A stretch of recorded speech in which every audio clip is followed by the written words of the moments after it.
Kaixo, ongi etorria, problema zailenak egingo ditugu.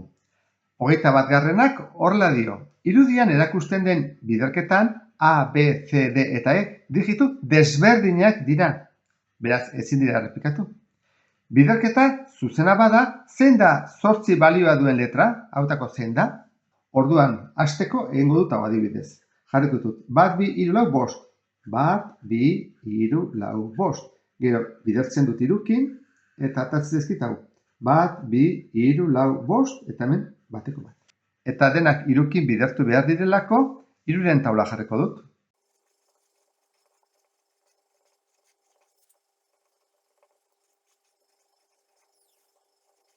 Zero ez dut jarri, iru bider 0, atako litzaiukelako behan berriro 0 bat. Eta errepikatu ingo litzateke letra.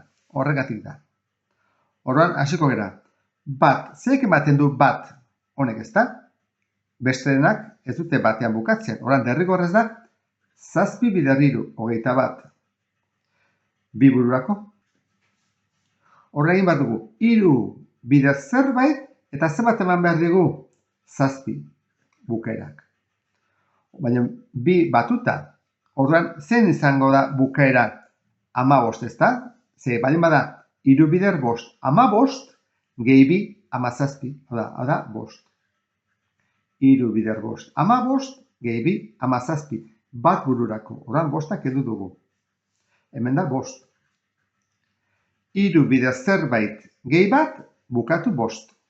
Orduan, izan behar du, laukin bukatu behar du, bat batutzeko. Zein bukatzen du laukin? Denetan, hau da, bakarra, 3 bider 8 da 24. Orduan jarriko nuke, 3 bider 8, 24, gehi bat, 25. Ondo dago. Orduan jarriko nuke hemen hau ere 8 dela, eta bururako 2. Orduan hau, kendu egiten dut.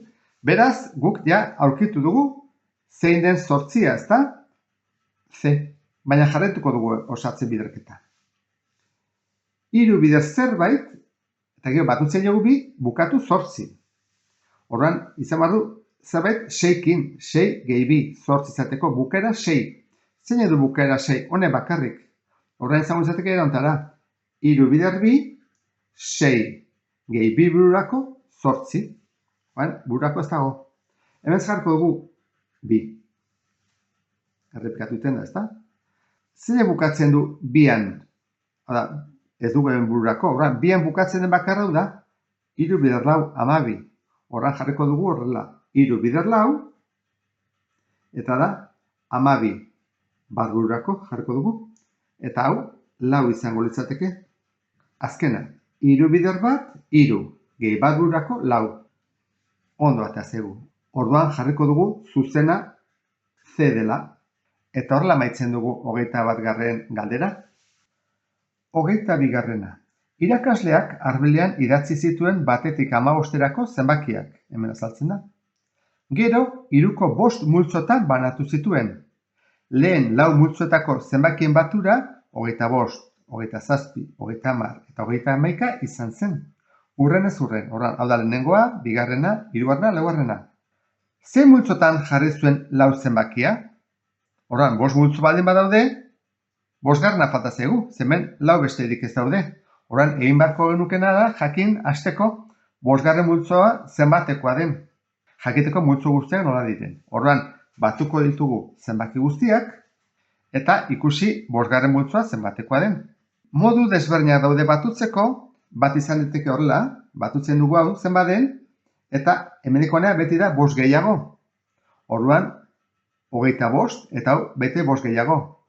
Beste modu bada, hau batutzea, eta hau edia 3 handiagoa, bat eta bat. Horren egiko eraontara, 5 gehi 4, 9, 12, 14, 15. Horren, 15 daude. Esan dut hemen daudela beti 5 gehiago, horren 25 gehiago, horren daude 15, gehi beste 25, eta hemen dikonea beste 5 gehiago, horren daude 15, gehi 25, gehi 25. Hau denak.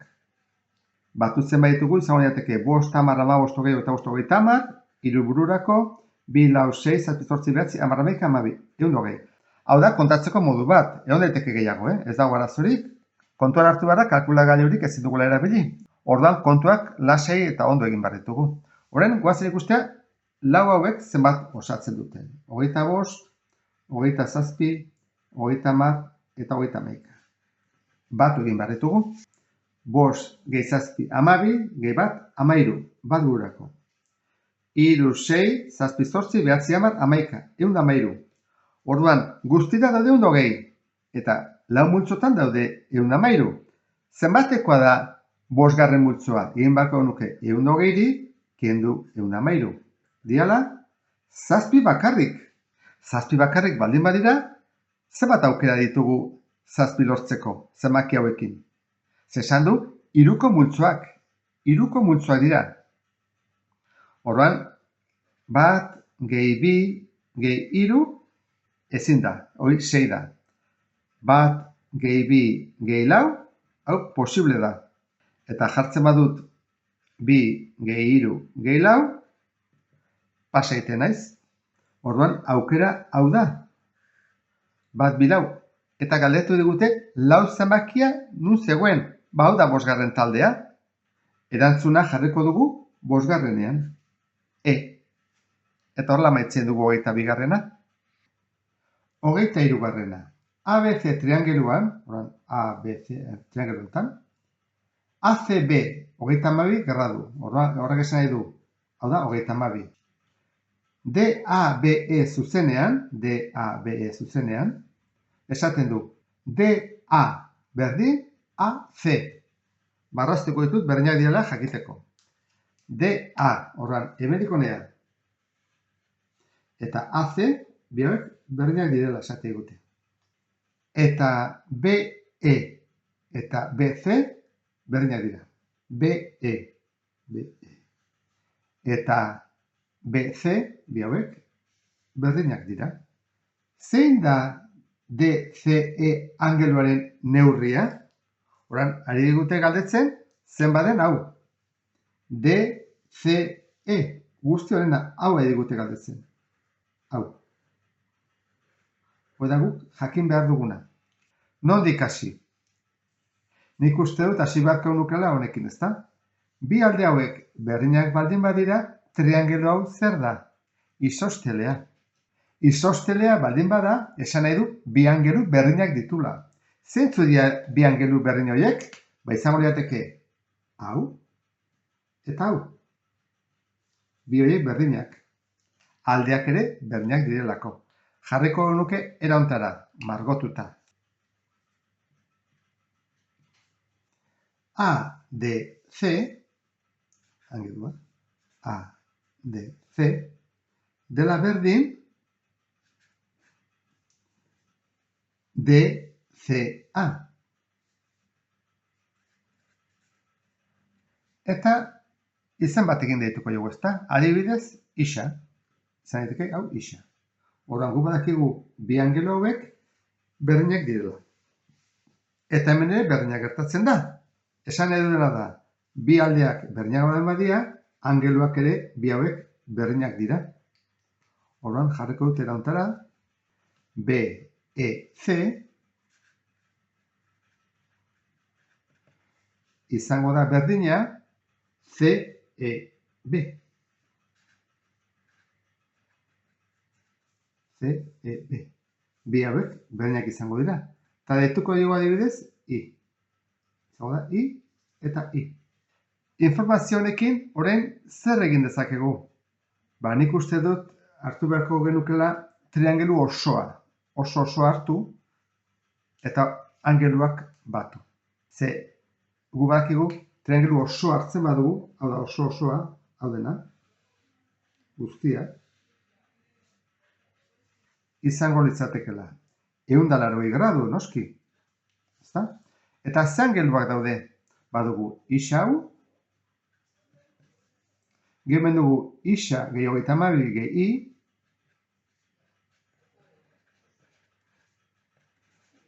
eta hemen beste I bat. Orduan ditugu 180 gradu, direla bi isa ditugu 32 gradu, eta ditugu bi I. Bi aldeetan kentzen badugu 32 eta 32, hau da, kentzen badugu 32, eta hemen kentzen badut 32, hemen geldituko zait 158. Kendu ditulako hemen 32, eta horre ere bai. Eta horre hemen gezitzet, 2 isa gehi 2i. Ulertu duzu ezta? Kendu dut ezkerreko atalean 32 eta eskubian 32.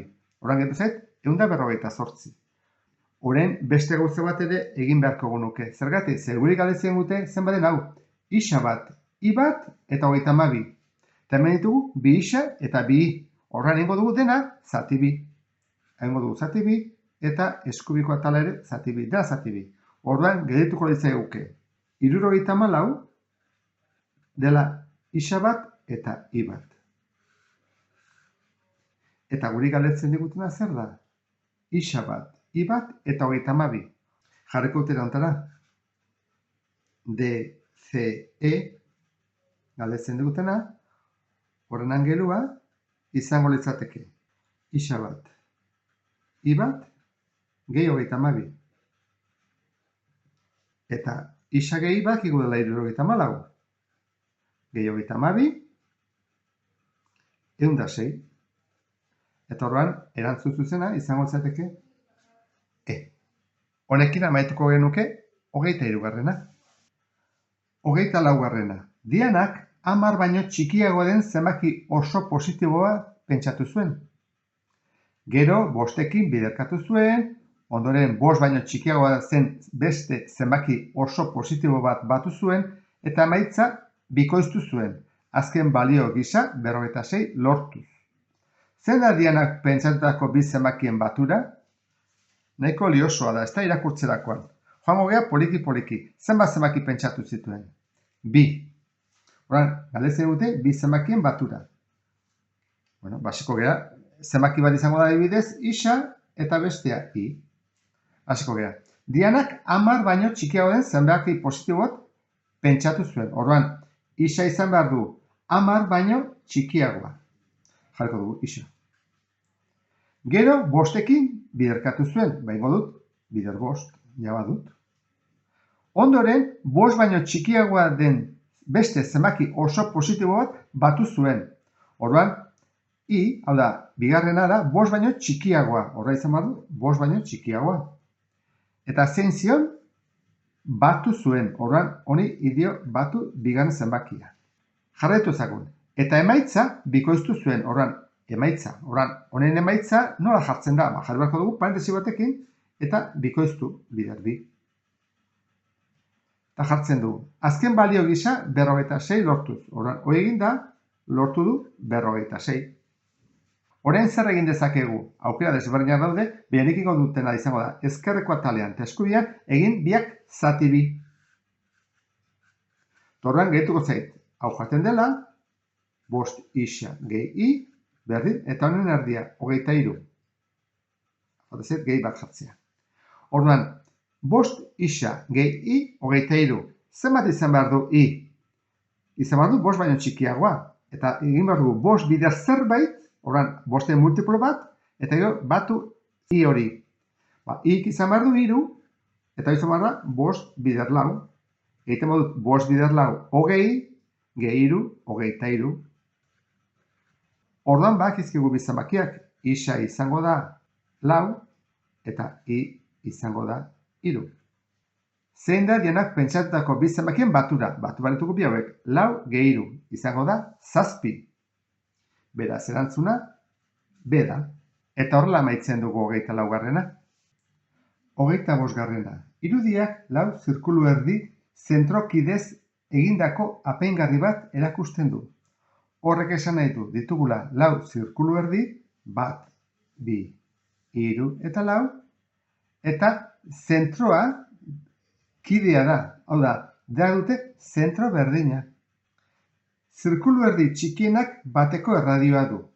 Horrek esan nahi du, hemendik onera, dela 1. A, B, C eta D, 4 eskualdeek azalera berak dituzte. Orduan, azalera hau, edo hau, denak dute azalera berdina. Orduan, lehenengoa kalkulatzen badugu, besteak izango dute berdina. Zein da zirkulu erdi handienaren erradioa? Orduan, galdetzen digute, erradio izango da, hemendik bukaeraino, R handi hori. Nondik hasi? Ni hasiko nitzake kalkulatzen honen azalera, erradioa badugulako. Orduan, era hontara izango litzateke. Gu badakigu azaleraren formula dela pi bider R berbi, eta noaden erdia, zati bi. Horran izango litzateke azalera de erradioarena, pi bider erradio zein da bat, berbi, zati bi. Bat berbi da bat, eta bat bider pi da pi. Horran izango litzateke pi zati bi. Hori da honen azalera. Eta azalera guztia beharko genuke erradio hau jakiteko. Horran, azalera guztia, esango nuke azalera denarena, jarriko dugu arena, guztiarena, izango litzateke lau aldiz, hau, ze lauak berdinak dira, horra, lau aldiz, hau. Zenbat izango litzateke hori? Lau pi zati bi, lau zati bi da bi, horren da, bi, pi, eta jarriko dugu hau beti u berbi, ezta? Unitate berbi. Bueno, gu badakigu orduan, zein den azalera arena, guztiarena. Orduan, erabiliko dugu berriro formula hau. Gu badakigu dela, azalera dela, pi, R berbi, zati bi. Eta guk ordezkatu ingo ditugu. Zer bada azalera bi pi? Hori da, bi pi. Kalkulatu dugu azalera. Berdin, pi bider, zein da radioa haundia? Horra jarriko dugu horrela. Zati bi. Orduan, hau genezakeguna era hontara da. Bi zatitzen, bidertzen jartzen dugu, hemen ere bidertzen, era hontara kentzen ditugu bi hauek, eta pi hau ere kentzeko zatitzen jartzen dut. Eta hau ere zatitzen. Eta era hontara, joate zaizkigu, eta aukere bai. Ze gelditzen zaigu orduan? Lau berdin, R berbi. Badago beste era bat egiteko, Uste jakingo dezula. Egin dezakeguna, zatitzen nahi dena bidertzen pasa, bi bider bi, bider pi, eta bidertzen nahi dena zatitzen. Gauza bera da, Eta hola, kentzen ditugu pi eta pi, eta gehitzegu bi bider bi, lau. Bueno, zen bada orduan R, izango zateke lauren erroa, ezta? Dela, bi. Horan, erradioa bi da. Beraz, soluzioa izango zateke B.